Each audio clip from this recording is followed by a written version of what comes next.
and leaving with a brisk walk. Fiore and I suppose, could be wearing some white suits. He's wearing a longer white and black pinstriped coat with tails, slacks, and bowler hat. He's got a black satin vest with a fleur-de-lis pattern in diamond-shaped boxes, and a plain white dress shirt, naturally. Instead of a tie, he's wearing a larger onyx button with silver trim at the neck, even a silver timepiece and black leather shoes. I think I'd be in a straight white suit, white vest, white shirt, white tie, white slacks, and white leather shoes. Maybe an 18th century cut to the coat. Who really knows? We'd sit around and talk about names of people that I can't pronounce. We'd talk about what it all means and what it all meant. Nature and nurture and harmony in existence. I could see him stopping in mid-sentence to excuse himself while he orders a peppermint mocha that he was considering trying when he walked in. I could ask him if he wanted a piece of my cookie. It's macadamia nut. He already knows he could ask if he wanted it. It's pure come on. I might even ask him what was up with the epilogue of Crime and Punishment.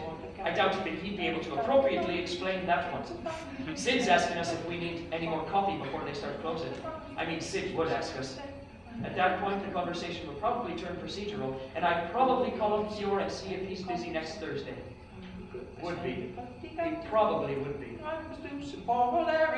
They began abusing her on me, so says I, and the ladies flies, the gallery boys were flying. When I saw a howling with the loud hooray, joined in the fray. Soon we cleared the way on Rocky Road to Dublin. Once when we were high, the hair and turned her down the Rocky Road, and all the way to Dublin, one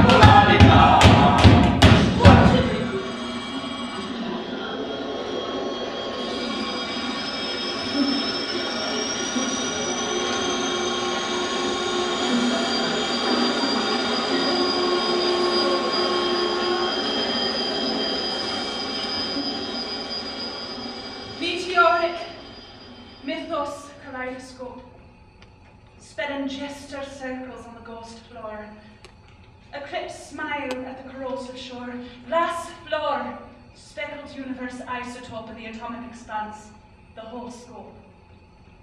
Space, time, a random cosmos at the door, knocking incessantly at the damn door. And man, the celestial misanthrope, man who reads the paper with smoking lips, razor-burn legs and pullet cheeks aflame with bishopric adherence to the game, and snorts nirvana fumes in between sips. Where there's a palm, there's a grass to be stained. Where there's an axe, there's a tree to be cut. Where there's a match, there's a fire to be set. Where there's a war, there's a life to be taken. Where there's a candle, there's a figure to be seen. There's a wheel, there's a pot to be spun. Where there's a nation, there's a war to be fought. Where there's a promise, there's a spirit to be kept. Where there's a tree, there's an ox to be dulled. Where there's a machine, there's a gear to be turned. Where there's a figure, there's a space to be filled. Where there's a window, there's a wind to be felt. Where there's a widow, there's a grave to be filled. Where there's a fire, there's a life to be lived.